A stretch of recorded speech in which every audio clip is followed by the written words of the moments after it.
en el que tenemos un invitado seguramente reflexivo a propósito, por ejemplo, de esto último que les acabamos de contar.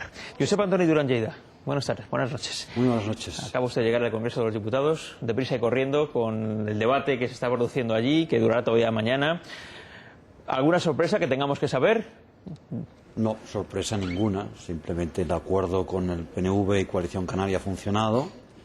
Y las sorpresas, algunas de ellas, como la famosa enmienda Beckman, que no es, a mi juicio, correcta la designación, porque no era algo pensado para los futbolistas, sino más bien para ejecutivos y dirigentes de empresas extranjeras que antes no pagaban ni un duro y que a partir de esa normativa sí cotizaban a la Hacienda española, que además creo que fue una cortina de humo para distraer a los ciudadanos de lo que es la subida de impuestos que contempla este presupuesto. Al margen de eso no ha habido ninguna novedad. Pues noticia que no es tal, porque ciertamente todo esto que está pasando hoy en el Congreso es lo que ya suponíamos que iba a ocurrir. Con respecto a esto último que estábamos contando, ¿hay quien consideraba que Cataluña era un lugar inmune a la corrupción, mientras en el resto de España pasaban cosas? Parecía que en Cataluña no pasaba nada. Bueno, en Cataluña han pasado cosas, como en todas partes, y no es distinta en ese sentido de lo que pueda ser el conjunto español, ¿no? Pero yo creo que en Cataluña han sucedido menos cosas que en otras partes, y es la primera vez que desde la perspectiva urbanística se conoce y se enjuicia, se instruyen diligencias por algún asunto de corrupción que yo recuerde, ¿no? Por tanto, sin querer ser un oasis, yo creo que ha habido un comportamiento distinto de otras partes de España, ¿no? ¿Se ha roto ese mito del oasis? Usted lo citaba ahora mismo. Bueno, se ha roto. Yo creo que hay que responder con serenidad a lo que está sucediendo, ¿no? En primer lugar, debe quedar muy claro que ninguno de los dos supuestos que en estos momentos han sido objeto de mención por su parte en la crónica, sea Palacio de la Música, sea la Operación Pretoria, tiene nada que ver con la financiación de partidos políticos, nada que ver con la financiación de partidos políticos. En todo caso, en un supuesto hay una confesión personal del señor Millet asumiendo responsabilidades, y en el otro hay unas diligencias abiertas que debe garantizarse la presunción de inocencia para los implicados, que además los partidos a los cuales pertenecen a esas personas, o bien cautelarmente o bien de manera definitiva, han adoptado las medidas de suspensión de su militancia. Y hay que dejar que la justicia actúe y veamos al final lo que está instruido y hasta dónde llegan las responsabilidades. Yo creo que políticamente hay que serenarnos. Estos días todo el mundo quiere apuntar medidas concretas. A mí me da la sensación de que estamos errando en el pronóstico. Es cierto que existe una gran separación entre política y políticos y ciudadanía. Por eso no es a raíz de estos dos casos, eso ya hace tiempo que está siendo así. Es por una acumulación de casos. Es una acumulación de hechos. Yo creo que hay un factor fundamental, por ejemplo, que es la utilización de la política para combatir al adversario, para destruirle.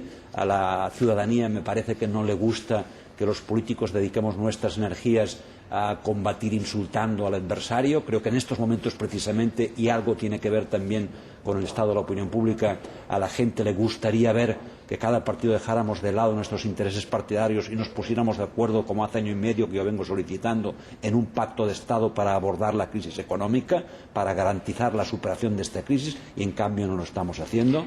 Ese pacto, permítame que le interrumpa, ese no pacto, ¿es culpa del Gobierno? ¿Es culpa del principal partido de la oposición? ¿Es culpa de la situación política tan tensa que permanentemente tenemos en España? Yo creo que la culpa está repartida, ¿no? Por supuesto, no es culpa, en este caso concreto, otras culpas tendremos y responsabilidades, pero no es culpa de Convergencia y Unió, que lo viene proponiendo, como dije antes, desde el principio de legislatura, incluso anticipándonos a lo que fue el reconocimiento oficial de una crisis económica, ¿no? Yo entiendo que la crisis, y eso lo lamento profundamente, también está siendo utilizada como elemento de erosión política, ¿no? El Gobierno no quiere llegar a ese pacto porque es reconocer sus errores, que ha cometido muchos y está cometiendo muchos en política económica, y la oposición, yo creo, a mi juicio, y es mi opinión, y por tanto puede ser errónea, pero es la mía, y así la manifiesto, creo que pretende más erosionar al Gobierno que no contribuir a ese pacto de Estado. Estamos a un año más o menos, si es que nos adelantan, de las elecciones catalanas. Se han publicado recientemente encuestas que dan como una posible victoria de Convergencia y Unió en esas elecciones, con un cierto margen, aunque no es suficiente como para gobernar en solitario, con lo cual necesitaría apoyos de unos o de otros. ¿Tiene una preferencia Convergencia y Unió en este momento, en el caso de que se diera esa circunstancia de ganar las elecciones sin una mayoría absoluta, entre pactar, por ejemplo, con Esquerra Republicana de Cataluña o con el Partido Popular, que no sería, como todo el mundo se puede imaginar, lo mismo?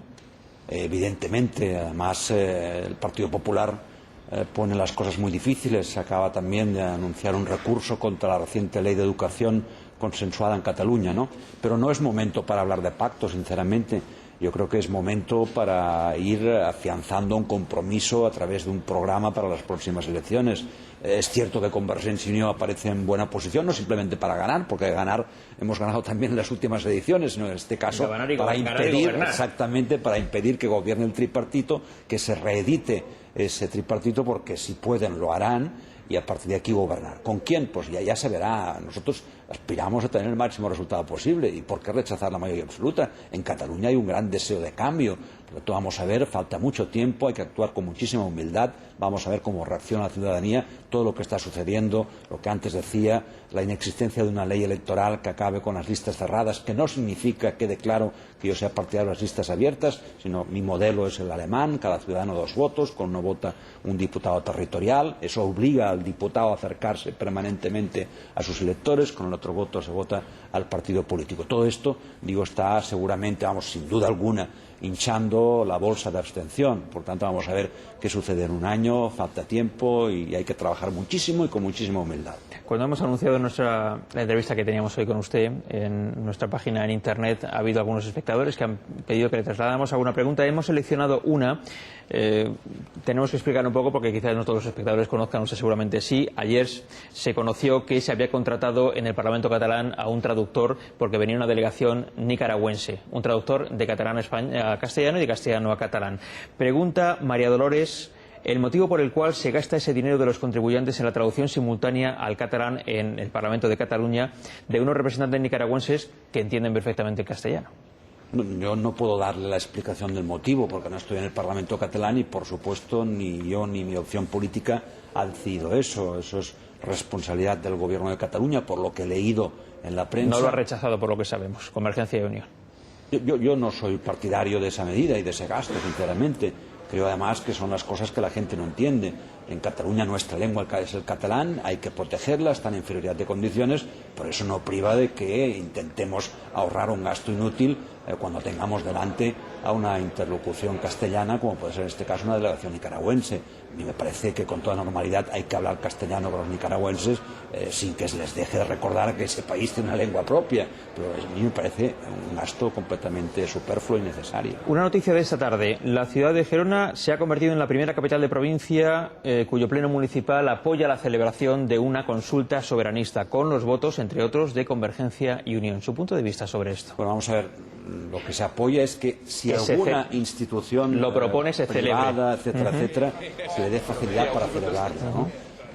Mi opinión es conocida al respecto, ¿no? Yo creo que hay que, como acaba de expresar, ese voto, hay que respetar esas posibles iniciativas. Por tanto, lo único que está diciendo ese voto es que si hay una iniciativa en ese sentido hay que respetarla, pero sabiendo cuál es el alcance de esa iniciativa, sabiendo que eso no es un referéndum y que ahí no se está jugando la independencia de Cataluña y que en todo caso Convergencia y Unió, como opción política, no piensa en su programa electoral para las próximas elecciones al Parlamento catalán proponer ningún tipo de referéndum o de consulta sobre la independencia, el ejercicio de nuestras responsabilidades de gobierno, que así espero que sean si los electores confían con nosotros. Otro asunto de actualidad, quizá el más preocupante en este momento, que es la situación de los pescadores del Alacrana.